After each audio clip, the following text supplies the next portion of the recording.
औंधकर या बालकों के ऊपर चढ़कर उतार लेता है, और केवल अपने ही नहीं खाता, अपने साथियों को बांटने से जो बच जाए वो पशु पक्षियों को खिला देता है। यह दूध दही के बर्तनों को तोड़ फोड़ कर और सोते हुए बालकों को जगा के भागता है। अरे यशोदा, इसकी चोरी के ढंग भी निराले है, उसे भी सुन ले। किस पात्र में अच्छे पदार्थ रखे हैं यह जानने के लिए जब हाथ उठाने पर नहीं पाता तो छड़ी आदि किसी नुकीली चीज से उसे छेद कर देता है, जिससे दूध दही की धार निकलकर सीधा इनके मुंह में।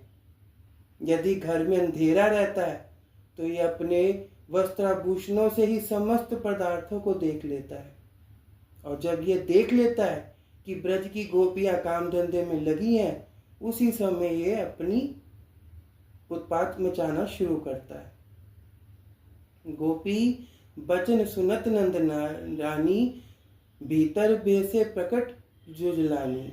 अरे पूत, क्यों करत ठिठाई, नित्य उड़ना देही लोगाई। खबरदार जिन जाहू कन्हाई, सुनी पहे तो नंद रिसाई। अब सुनिए आगे, माता के वचन सुन कृष्ण क्या बोल रहे हैं। सुन के कान कहत तुतलाए, मत मैया तू इन्हें पतताए। यह सब गोपी झूठी बोले, मेरे पीछे लागी डोले। ए माता, ये गोपियां मुझे बहुत तंग करती हैं। कभी दोहनी, कभी बछड़ा पकड़ाती है, कभी घर की टहल करवाती है। जब कभी मैं इन लोगों के मन के अनुसार नहीं करता तो तेरे पास लेके आती है और मुझे दोषी बनाती है। कृष्ण के मुख से बात सुनकर गोपी मुस्कुराई और अपने घर चली गई। एक दिन जब कृष्ण बलराम सखाओं के साथ यमुना के रेत में खेल रहे थे तो खेलते खेलते कृष्ण ने मिट्टी का टुकड़ा उठाकर मुख में रख लिया, और किसी ने जाकर यह समाचार यशोदा को कह सुनाया। उसे सुन यशोदा जी क्रोध कर हाथ में छड़ी लिए वहां जा पहुंची जहां कृष्ण खेल रहे थे। उन्होंने बलपूर्वक कृष्ण का हाथ पकड़ पूछा, क्यों रे, तूने मिट्टी क्यों खाई?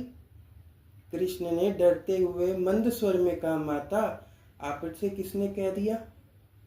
यशोदा ने कहा, तेरे संग के खेलने वाले बालक तेरा बड़ा भाई बलराम कह रहा है।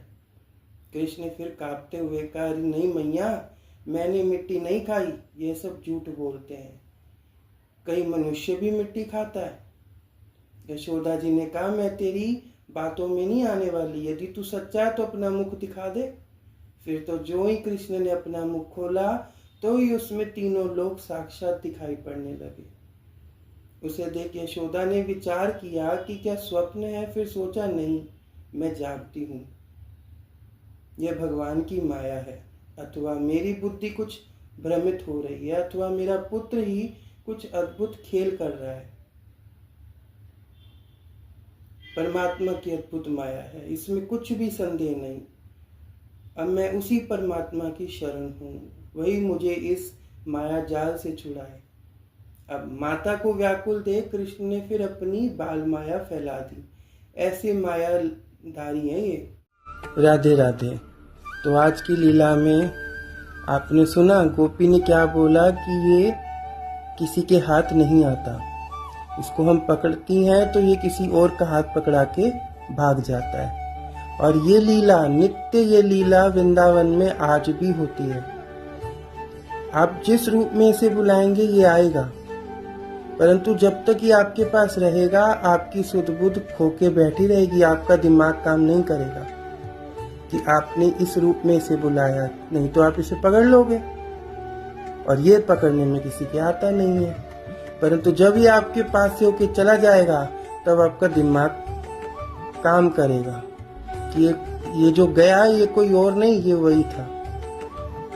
तो इस तरह की लीला ये आज भी वृंदावन में कर रहे हैं, और कई लोगों को इनका अनुभव भी मिलता है और आगे मिलता भी रहेगा। तो ऐसे ही आगे और भी हम लीलाओं का वर्णन करते रहेंगे। अब कल की लीला जो इन्होंने आपको बतानी होगी, देखते हैं क्या बताते हैं। तब तक के लिए राधे राधे, हरि गुण गाइए। जय श्री राधे।